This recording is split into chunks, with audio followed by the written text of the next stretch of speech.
మనం డిసైడ్ అయ్యాను.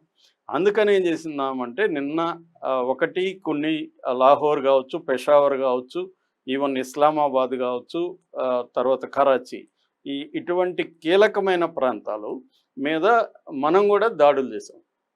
సో ఇందులో మనం ఇప్పుడు చెప్పుకున్న టాపిక్ కరాచీ పోర్ట్ మీద. కరాచీ పోర్ట్ మీద మన విక్రాంత్ వెళ్ళి అక్కడ అంటే అరేబియన్ సీలో నుంచి వెళ్ళి కరాచీ పోర్ట్ మీద చేసింది. యాక్చువల్గా కరాచీ పోర్ట్ మీద 1971లో లాస్ట్లో మనం అటాక్ చేయడం. అప్పుడు ట్రైడెంట్ అని, పైథాన్ అని 2 రకాల వార్షిప్పులతో మనం వెళ్ళాం. 71 డిసెంబర్ 4న ఆపరేషన్ ట్రైడెంట్, డిసెంబర్ 8న ఆపరేషన్ పైథాన్. 54 ఇయర్స్ అయిపోయింది. మళ్ళీ ఇప్పుడు మన 2 వార్షిప్లు అక్కడికి వెళ్ళినాయి. ఒకటి విక్రాంత్, 2 విక్రమాదిత్య, ఐఎన్ఎస్ విక్రాంత్, ఐఎన్ఎస్ విక్రమాదిత్య 2 వెళ్ళి అక్కడ ఉన్నాయి. సో ఈ నేపథ్యంలో అక్కడ పోర్ట్లు వాళ్ళవి తక్కువే ఉంటాయి. పోర్ట్లు కాకుండా నావల్ బేసిస్ అంటారు. ఆ కరాచీ చుట్టుపక్కల కొన్ని నావల్ బేసిస్ ఉన్నాయి. ఆ నావల్ బేసిస్ మీద మన వాళ్ళు అటాక్ చేశారు. దాదాపు 10 నావల్ బేసిస్ మీద అటాక్ చేశారు అనేది వార్త వస్తుంది. సో ఇప్పుడు ఈ నేపథ్యంలో నేవీ పరంగా ఇప్పుడు 3 రకాల ఫోర్సెస్ ఉంటాయి డిఫెన్స్లో. ఒకటి navy, air force, army. So ఆర్మీలో ఇవన్నీ కూడా నేను ఒకసారి చెప్పాను కూడా. కాకపోతే ఇప్పుడు డీటెయిల్గా నేవీ బలాలు ఎంత, ఎందుకంటే మనం కరాచీ పోర్ట్ మీద అటాక్ చేశాం కాబట్టి అందరికి కూడా మన షిప్పుల మీద వాళ్ళు అటాక్ చేస్తారా, వాళ్ళ బలం ఎంత, ఎందుకంటే మనం వాళ్ళ పోర్టు దగ్గరికి వెళ్ళిపోయి ఉన్నాం. సో వాళ్ళు ఆల్రెడీ మన వెనకాల సబ్మెరైన్స్ కానీ ఇంకోటి కానీ పెట్టుకొని మనల్ని అటాక్ చేసినప్పుడు మనం ఇరుక్కుపోతాం కదా అన్న డౌట్లు చాలామందికి వస్తున్నాయి. అందుకని ఎవరి బలాలు ఏంటనేది మనం చూడాలి. సో చూసినప్పుడు ఏంటంటే ఫస్ట్ తీర ప్రాంత రేఖ మనకెంత ఉంది, వాళ్ళకి ఎంత ఉంది అని చూసినప్పుడు వాళ్ళకి చాలా తక్కువ ఉంది. 1046 కిలోమీటర్లు మాత్రమే వాళ్ళ తీర ప్రాంతం ఉంది. మంది 7000 కిలోమీటర్ల తీర ప్రాంతం ఉంది. అక్కడ నుంచి మనం లెక్కేసుకుంటూ వస్తే అంటే మన ఓవరాల్గా మన నేవీ బలం ప్రపంచంలోనే 6th ప్లేస్లో ఉన్నాం, 6వ ప్లేస్లో ఉన్నాం. అదే పాకిస్తాను 27వ ప్లేస్లో ఉంది. అంత బలహీనంగా ఉంది అన్నమాట. ఇక డీటెయిల్గా వస్తే మనకి టోటల్ ఇండియాలో నేవీ వెసల్స్ అంటారు. ఈ వెసల్స్ అంటే రకరకాల వార్షిప్పులు కావచ్చు, క్రూయిజెస్ కావచ్చు, వార్షిప్పులు ప్రొటెక్ట్ చేసేవి కావచ్చు, రకరకాల అన్నీ కలిపితే 293 నేవీ వెసల్స్ మన దగ్గర ఉన్నాయి. వాళ్ళ దగ్గర 121 మాత్రమే ఉన్నాయి. ఇక ఎయిర్ క్రాఫ్ట్ క్రూయిజెస్ అంటారు. అంటే ఎయిర్ క్రాఫ్ట్స్ని ప్రయోగించే ఇప్పుడు చెప్పుకున్న ఐఎన్ఎస్ విక్రాంత్, ఐఎన్ఎస్ విక్రమాదిత్య, ఇవి మన దగ్గర 2 ఉన్నాయి. వాళ్ళ దగ్గర 0 ఉన్నాయి, లేవు అసలు వాళ్ళ దగ్గర. అంటే వాళ్ళు షిప్పుల్లో నుంచి ఎయిర్ క్రాఫ్ట్ని మన మీద ప్రయోగించే పరిస్థితి లేదు, లాంచ్ చేయలేరు, వాళ్ళ దగ్గర లేదు. ఇక డిస్ట్రాయర్స్ మన ఏదైనా వచ్చినప్పుడు మన డిస్ట్రాయర్స్ మన దగ్గర నేవీ డిస్ట్రాయర్స్ 13 ఉన్నాయి, వాళ్ళ దగ్గర 0 ఉన్నాయి. వాళ్ళ దగ్గర ఏమీ లేవు, డిస్ట్రాయర్స్ కూడా ఏమీ లేవు. మనం అటాక్ చేస్తే అడ్డుకోవడానికి కూడా వాళ్ళ దగ్గర ఏమీ లేదు. ఇక నెక్స్ట్ వచ్చి సబ్మెరైన్స్ మన దగ్గర 18 సబ్మెరైన్స్ ఉన్నాయి. ఇందులో 2 రకాలు ఉంటాయి. ఒకటి డీజిల్ కానీ ఎలక్ట్రికల్ కానీ బేస్డ్ రన్ అవుతుంటే, రెండో రకం వచ్చి న్యూక్లియర్ పవర్డ్ సబ్మెరైన్స్ కూడా మన దగ్గర ఉన్నాయి. వాళ్ళ దగ్గర న్యూక్లియర్ పవర్ సబ్మెరైన్స్ లేదు, కానీ సబ్మెరైన్స్ 8 ఉన్నాయి. మన దగ్గర 18 ఉంటే వాళ్ళ దగ్గర 8 సబ్మెరైన్స్ ఉన్నాయి. ఇక ప్రిజెట్స్ అంటారు. ప్రిజెట్ అంటే అర్థం ఏంటంటే మన షిప్ వెళ్తుంటే దాన్ని కాపాడడానికి ఒక యుద్ధ నౌక అని చెప్పుకోవచ్చు, వార్ షిప్ అంటారు, దీన్ని ప్రిజెట్ అంటారు. ఈ ప్రిజెట్ 14 మన దగ్గర ఉంటే వాళ్ళ దగ్గర 9 మాత్రమే ఉన్నాయి. ఇక ప్రిజెట్ లాంటిదే కార్వెట్. ఇది ప్రిజెట్ కంటే చిన్నది, సేమ్ వార్ షిప్ అనమాట, కార్వెట్ అంటారు. ఇవి 18 మన దగ్గర ఉంటే వాళ్ళ దగ్గర 9 ఉన్నాయి, దాదాపు సగం ఉన్నాయి. అట్లాగే మన దగ్గర పెట్రోల్ వెసల్స్ అంటారు. అంటే పెట్రోలింగ్, శత్రువు అని నిఘా పెట్టి వాళ్ళని కనిపెట్టే పెట్రోల్ వెసల్స్ మన దగ్గర 135 ఉంటే వాళ్ళ దగ్గర 69 ఉన్నాయి. అట్లాగే మనకి పోర్ట్లు కూడా చాలా ఇంపార్టెంట్. పాకిస్తాన్ దగ్గర ఓన్లీ 3 పోర్ట్లు మాత్రమే ఉన్నాయి. గ్వదార్ కావచ్చు, తర్వాత కరాచీ పోర్టు, ఇంకొక పోర్టు, మొత్తం 3 పోర్ట్లు మాత్రమే వాళ్ళ దగ్గర ఉన్నాయి. మన దగ్గరేమో 56 పోర్ట్లు ఉన్నాయి. పోర్ట్ల విషయంకి వచ్చేసరికి మనం టాప్లో 13వ ర్యాంకులో ఉన్నాం అనమాట. ఓవరాల్ పోర్ట్లు అంటే ప్రపంచవ్యాప్తంగా పోర్టు ర్యాంకింగ్లోకి వచ్చేసరికి మనం 13 ఉంటే వాళ్ళు 43 వాళ్ళు ఉన్నారు. సో ఏ రకంగా తీసుకున్నా మన బలం అనేది అల్టిమేట్. తర్వాత 3 రకాల నేవల్ ఇవి ఉంటాయి. ఒకటేమో blue water navy, green water navy, brown water navy. Blue water navy అంటే అర్థమైందంటే మన ప్రతి దేశానికి సముద్రంలో కూడా సరిహద్దులు ఉంటాయి. నాటికల్ మైల్స్ అనేది సరిహద్దులు ఉంటాయి. ఇది దాటి ఇంటర్నేషనల్ వాటర్స్లోకి కూడా వెళ్ళగలిగే వాటిని బ్లూ వాటర్ నేవీ అంటారు. అంటే మనం ఇంటర్నేషనల్ వాటర్లకు కూడా వెళ్ళొచ్చు. మనం వచ్చి బ్లూ వాటర్ నేవీ. మన దగ్గర ఉన్న షిప్పులు ఇంటర్నేషనల్ వాటర్స్లకు కూడా మనం ఎక్కడికైనా వెళ్ళగలం. కానీ పాకిస్తాన్ దగ్గర అది లేదు. వాళ్ళది green water navy. Green water navy అంటే వాళ్ళ సరిహద్దులు మాత్రం వెళ్ళగలరు వాళ్ళు, అంతకు మించి వెళ్ళలేరు వాళ్ళు. సో అందువల్ల ఏ రకంగా తీసుకున్నా పాకిస్తాన్ నేవీ బలాల్లో చూస్తే మన దాంట్లో సగం కూడా లేదు. కాబట్టి మనం కానీ అటాక్ చేయదలుచుకుంటే వాళ్ళని ఎవడో కూడా కాపాడలేడు. అంటే కన్వెన్షనల్గా ఓవరాల్గా నిన్న ఎయిర్ డిఫెన్స్ గురించి కూడా నేను చెప్పాను. ఎయిర్ డిఫెన్స్ కానీ నేవీ కానీ ఈవెన్ మిలిటరీ తీసుకుంటే కూడా మన దాంట్లో వాళ్ళది 5వ భాగం కూడా లేదు. వాళ్ళు మొత్తం మిలిటరీ. అంటే మిలిటరీలో కూడా 3-4 రకాలు ఉంటాయి. ఫస్ట్ వచ్చి యాక్టివ్ మిలిటరీ, రెండోది రిజర్వ్డ్ మిలిటరీ, మూడవది పారామిలిటరీ ఫోర్సెస్. మన దేశంలో ఇవన్నీ తీసుకుంటే యాక్టివ్ మిలిటరీనే 14 లక్షలు ఉంది, వాళ్ళది 6 లక్షలు ఉంది. తర్వాత రిజర్వ్డ్ ఫోర్సెస్ మన దాంట్లో 14-15 లక్షలు ఉంటే వాళ్ళది 3 లక్షలు ఉన్నాయి. మన దాంట్లో పారామిలిటరీ 25 లక్షలు ఉన్నాయి. టోటల్గా తీసుకుంటే మన బలం 50 లక్షల మిలిటరీ ఫోర్స్ ఉంది. వాళ్ళదేమో 10 లక్షలు కూడా లేదు. సో ఏ రకంగా ఆయుధాల పరంగా కానీ వ్యక్తులు అంటే పర్సనల్ అంటారు కదా, మిలిటరీ స్ట్రెంగ్త్ పరంగా కానీ ఇటు ఎయిర్ కానీ ల్యాండ్ కానీ నేవీ కానీ ఏ రకంగానూ మనతో సరితూగే పరిస్థితి లేదు. కాకపోతే ఇంత మాత్రాన మనం ఏదో పాకిస్తాన్ చాలా చిన్నది కొట్టేస్తాం మేము, అయిపోయింది పాకిస్తాన్ కథ, ఈ లాంగ్వేజ్ కరెక్ట్ కాదు. ఎందుకంటే అల్టిమేట్గా పాకిస్తాన్ దగ్గర న్యూక్లియర్ వెపన్స్ ఉన్నాయి.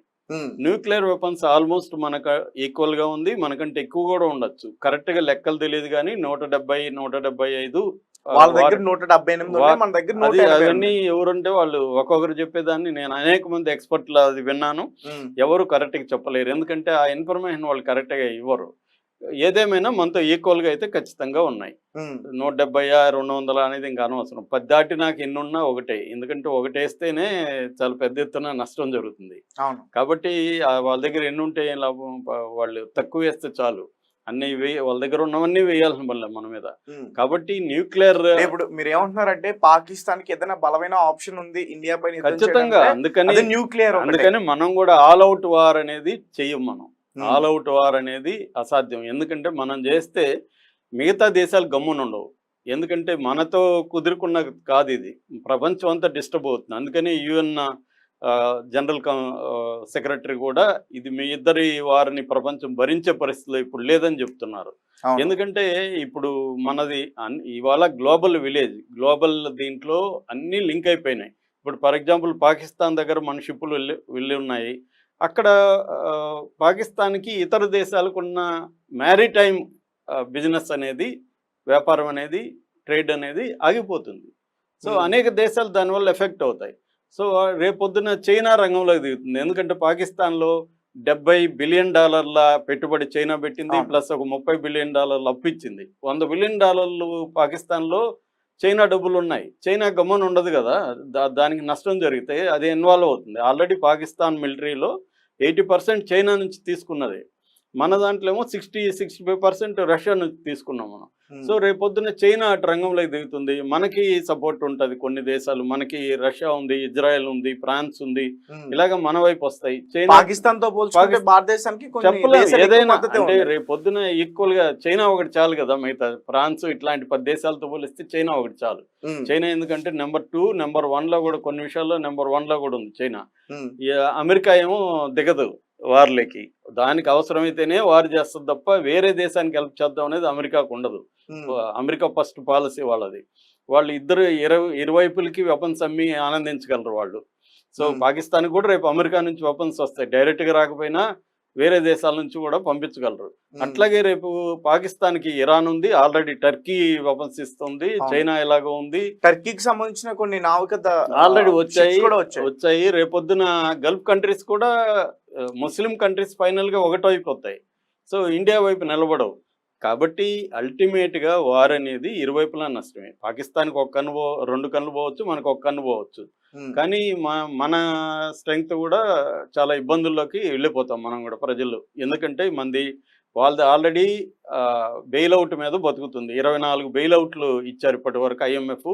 లేటెస్ట్గా $7 బిలియన్ ఇచ్చారు. బెయిల్అవుట్ మీద బతుకుతుంది. అంటే ఐఎంఎఫ్ గాని ఆపేస్తే వాళ్ళ దేశంలో విలవిలలాడిపోతారు. అలాంటి కండిషన్ పాకిస్తాన్ ఉంది. మనకి పాకిస్తాన్కి అసలు సమఉజ్జీనే కాదు.